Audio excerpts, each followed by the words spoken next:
Okay, guys, let's dive into lesson one, pricing your services.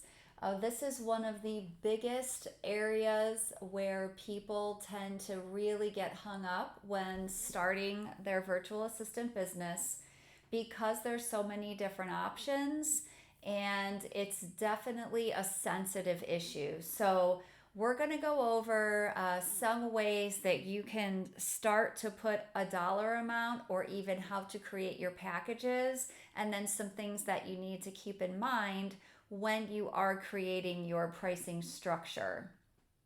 Now, one thing I wanted to say is that if you are working with an agency to get started, they're typically going to have an SRP, which is a standard rate of pay. So that's usually something that's not negotiable, but agencies are a good place to start out, especially if you're a little newer to the space so that you can get some experience working with clients, maybe even testing out some of the waters as to what you like in a client and what you don't. But anyway, so that is, what an agency pays is obviously going to be different than what you are able to charge. So what I wanted to do is I put a little equation together for you. But one thing that's really important to keep in mind, because when you are a subcontractor, aka entrepreneur, aka business owner, you need to make sure that you are setting money aside for Uncle Sam. So it's really important that you set that money aside because believe me, he's going to come knocking. So I would recommend if you can pay quarterly because it's a much more manageable way to handle your taxes. But I suggest, and again, I'm going off of what we do in the United States. So if you're outside of the U.S., you really need to check with an accountant and see how much you need to be setting aside. So I'm going to just give you a kind of a broad range, but I would say somewhere between 15 to 35% of your total revenue should be set aside for taxes. And the beauty of that, honestly, if you go on the higher end, is if you overestimate your taxes, you have a nice little bonus, at the end there that you will be able to take and, either put towards your next quarter of taxes. Maybe it's something that you wanted to buy, or maybe just invest it back in your business. So, just for example, here, if you are looking at making about $4,000 a month in income, and I went, on the, middle of the road here, I took 20% out for taxes. That means you're going to have to stash away $800 a month, which is going to give you a net income of $3,200. So, the other thing that I wanted to talk to you about is this system. There is a book called Profit First by Mike Michalowicz. I think I said that right. And I would highly, highly recommend this book. And I would read it early on in your business because if you are not good at financials, which I am not. I never have been good at handling my finances. In the beginning, I would set as little aside as possible for taxes and then spend everything else because I lived off of it, especially when I was a single mom with three kids. But the beauty of this profit first system, and this is only taking one portion of it out, but basically, what you're doing is you can set aside 1 to 5% of every single deposit that you receive, and you set it aside in your profit account. So 1% is not very much. That's not much at all. You're not going to be missing a whole lot. So I took 5% as an example here, but if you had $4,000 and you set 5% aside for that, you're looking at putting away $200 a month. So, over the course of a year, you're looking at $2,400. That's $2,400 that, again, you could invest back in your business. Maybe it's going to be your Christmas spending account, whatever that looks like to you. And even if you just set aside 1%, it's only $40 a month, but still over the course of time, over the course of a year, it's $480. And you will see, I mean, obviously your income is going to grow, what you set aside can grow, and that profit account will keep growing. But what's really nice is even for your mindset, you can always see, because you're going to be paying yourself the rest of the money, but you'll be able to see, like, hey, I've got this business and I actually am turning a profit. So, just a couple things that I would suggest that you set aside right off the bat. And then when you get a chance, read Profit First, because I really do think, like I said, if you're not good with finances, it's a really good place to get you started. It's almost like an envelope system, like back in the day. Honestly, I used to do this way back when I was young. But I would take money and set it aside in envelopes. Like, okay, this is going to be my money for my groceries. And because right now, we're just in the debit credit card phase where we're just always whipping out our cards or using Apple Pay or whatever it is.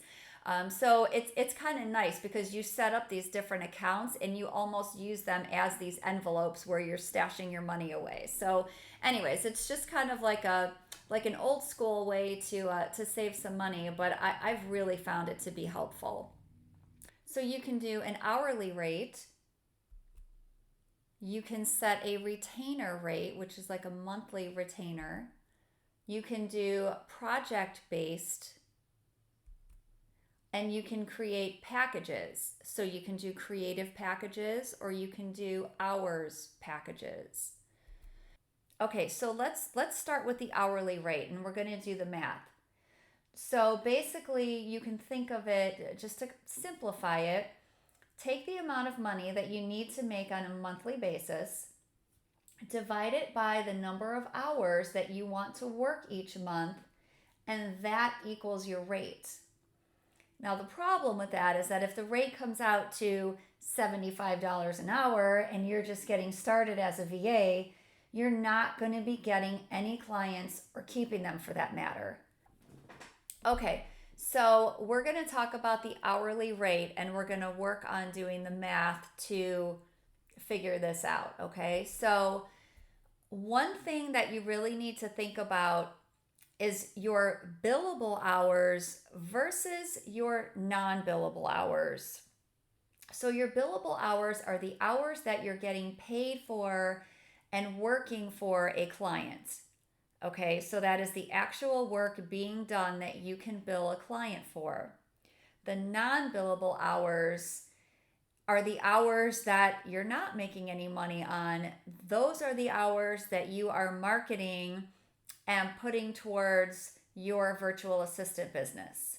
So you really need to think about that so that when you're planning your schedule and when you are planning how many hours you want to work, you always have to work in those non billable hours, because if you're not marketing your VA business, you're not going to have a VA business. So it's very important. Okay, so let's say that you decide you have 40 hours available in a week. 35 of those hours are going to be billable hours. So you're going to be able to do client work in those 35 hours. And remember, they have to be 35 hours like dedicated to doing this work, not 35 hours, but 10 of those hours the kids are going to be running around the house, or it's got to actually be 35 dedicated hours. And then 5 of those hours, and this is bare minimum, you really want to try to dedicate as many hours as you can on the non-billable side. That's going to be your marketing, direct outreach, networking events. But some of that can also be done, in the evenings, maybe on the weekends. So just think about all of that when you're trying to, do your computing of how you're going to figure out your hours and your rates. So what I did is I took the $4,000 example. Again, I was just trying to keep some easy math going. And let's say that the billable hours that you are going to be able to put in every month is 80. Okay, so that's part-time, 20 hours a month.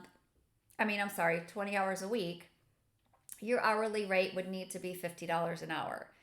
Okay, and that's completely doable honestly, as a virtual assistant. Now, just starting out, it's going to be tough to get that, but it also depends what your background is and who your target market is. So you need to keep all of that in mind when you are trying to figure this out.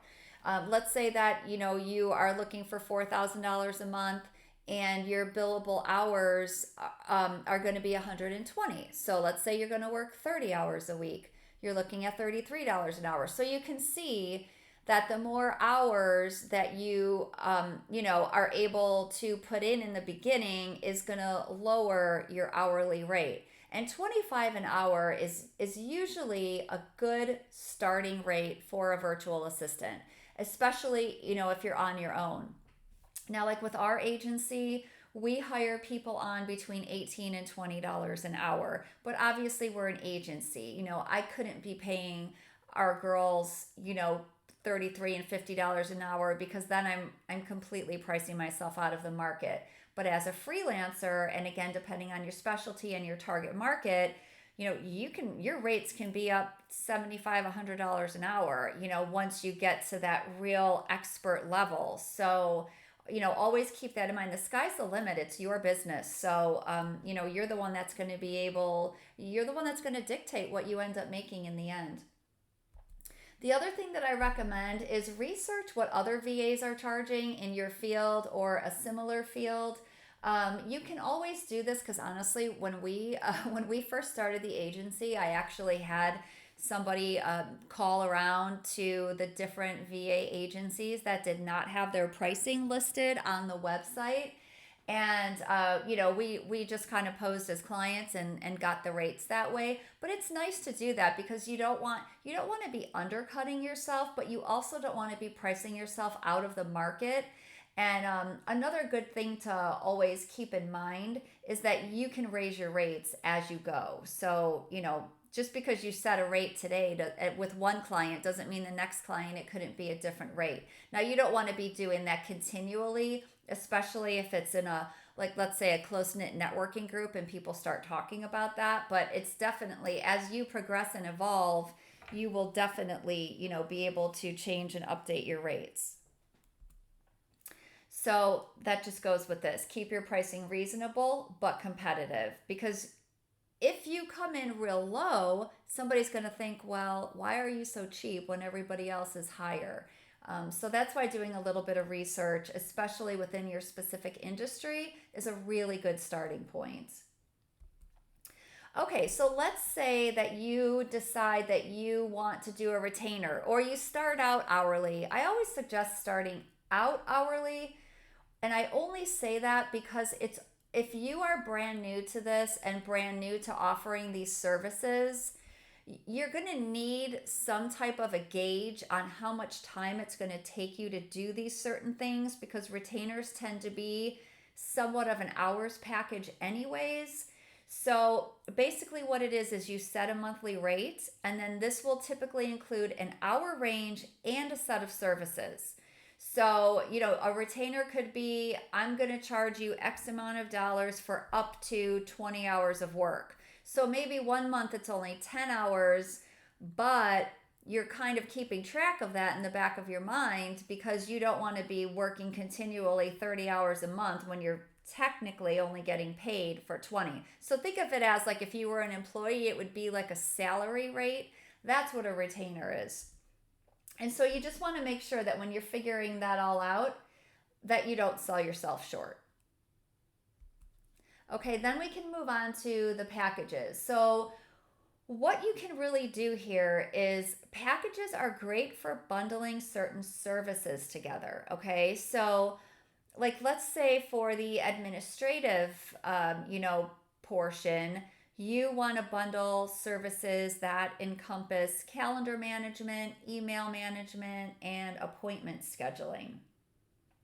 So similar services can be bundled into different packages together, and then you can set a rate for these packages. So this could easily be, once you have, this under your belt and you have a good feel for how many hours you're going to be using, this right here is a really good admin package that you can bundle and either sell as an hours package, or sell as a retainer package. When you get into creative work, I definitely recommend packages and not hourly. When we first started the agency, we did everything hourly, and for creative work, it's a nightmare. So you really don't want to do that because it's very hard to set a timer when you're trying to be creative. So this really falls under the category of social media. The price can increase with each platform. So let's say you set a certain rate. I'm going to charge 375 for one platform. If you want two platforms, it's 675. Or so instead of doubling it, maybe just cut it down a little bit, but each platform, that would be your price increase. And then maybe within that package, it includes a certain amount of graphics for each week or each month, content creation for a certain amount of posts on a weekly or monthly basis. And the packages is also really good for the web design. And the packages are also really good for web design. So when you're doing creative work and you're packaging up your web design, that could be template samples. Keep it simple, stick to three options. The more options you give somebody, the more you're likely to lose them. So you really want to try to always, I know I say this throughout the whole course, but try to keep things simple. Don't give too many options. Honestly, less is more when it comes to this. And you will drive yourself crazy if you're trying to work with 10 different templates. Get three templates that you really like, that you know how to work with, so that as you're going through designing these packages and designing these websites, you can flow through them pretty easily because you're going to have it down pat. You know the template like the back of your hand. It's not, unless you want to get into that custom boutique work, this is going to be the best, most efficient way for you to do it. So, anyways, getting back to three template samples, 5 pages, a contact form integrated with their email provider. And then you could even include a monthly retainer for website plugin updates or, content updates, swapping out pictures, adding blog posts, maybe even doing hosting. I know a lot of people that design websites also will host the websites and then, just charge a monthly rate. And then that's always something that you have coming in on a regular basis. Okay, so then when you get into packages, there's different types of packages that you can offer. So we touched on packages earlier, but this is really great for bundling services, like we said, creative work like social media or web design, and then the hours packages. So the hours packages is every month is the same amount of hours. It's easy billing, and you'll be tracking time. Okay, so with the packages, like we talked about, it's great for bundling services, it's perfect for creative work, and then you can also do something that are hours packages. And what that would be is every month is the same amount of hours. So you could say, I will work for you for 20 hours a month. That's about 5 hours a week. It's easy billing. You track your time. When it's done, it's done. And that's really good for especially if you're doing admin work, any type of phone calls, scheduling, anything like that. So, at our agency, we actually offer hourly packages for any admin work, which could include personal assistants, executive assistants, and legal assistants. We also do hours packages for digital marketing tasks. Like, I'm just talking not full blown social media campaigns, but sometimes people like to create their own content and they just want somebody to schedule it for them. Maybe it is just, updating graphics every now and then. Doing a monthly email newsletter, or maybe, bi-weekly, adding blog posts to websites, or, whatever it is that kind of falls in that digital marketing realm. And so those two areas we do hours packages for at our agency. And then social media and web design are the creative packages. And so we do it the way I kind of just outlined it in this lesson. So we do it by platform, and then the web design has a packages. So we're really trying to just simplify the process because once you start working with several clients, you really are going to want to have a nice, easy flow. So, one thing that I really wanted to just remind you of, you see my little finger up there with the little reminder tag on it. Your pricing can and more than likely will change, and it can increase with each new client and even existing clients once the relationship is built and it's strong. So it's never something that I know is easy or that you really want to do, but you can always, always change your pricing. We went through a price increase with our existing clients. Yes, we did this last year.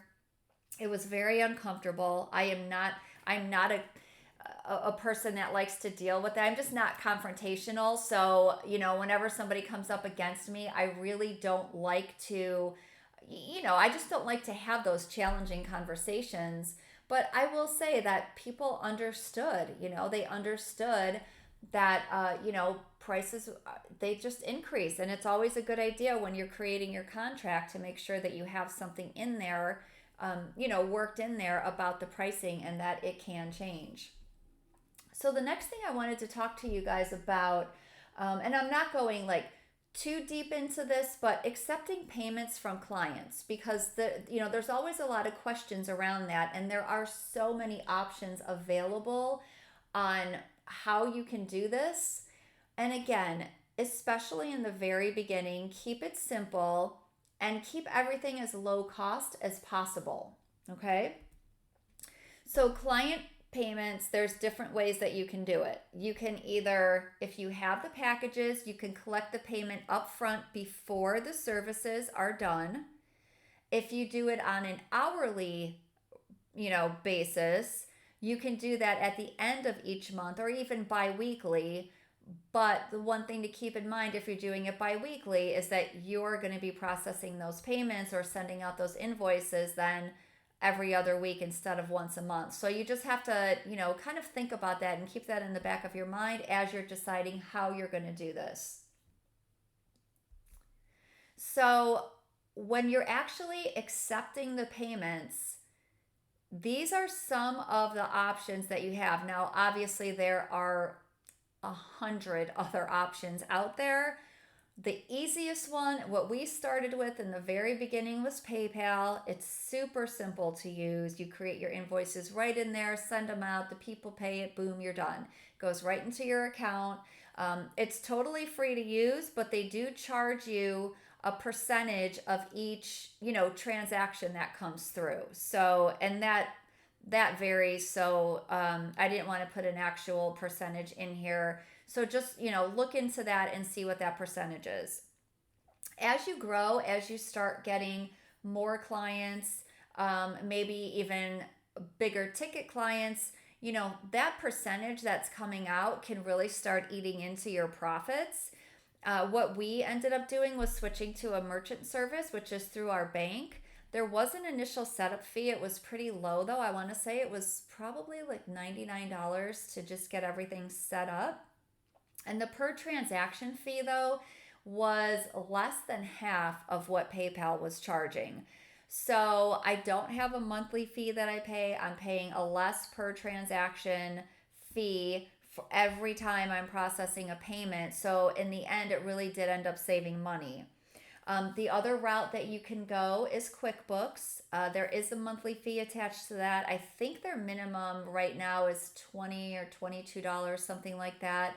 And you can accept payments that way. You can actually accept credit card payments through them, and you can also accept like the bank transfers, which initially I thought those would be free because usually an ACH payment is free.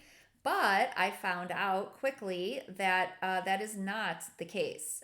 So they actually charge you for that too. So QuickBooks, you will be paying not only that monthly fee, but you're also going to be paying a per transaction fee. So keep that in mind, when you're doing that, although it is a good software to use, especially as you grow and you really need to keep track and have those reports readily available to you. So, take some time. This might take you a day or two, especially if you're doing some research and you're reaching out to other, VAs in your industry to really try to hammer down your pricing and how you're going to structure your pricing. But again, work through it. There's a PDF that you can use. It just gives you like some basic, kind of like a worksheet that you can work through. And so just take some time to do that. Don't get stuck here. Remember, if it worst comes to worst, just whatever feels right in your gut or in your heart, go with it. And you can always change it later. And I'll see you guys over in lesson 2.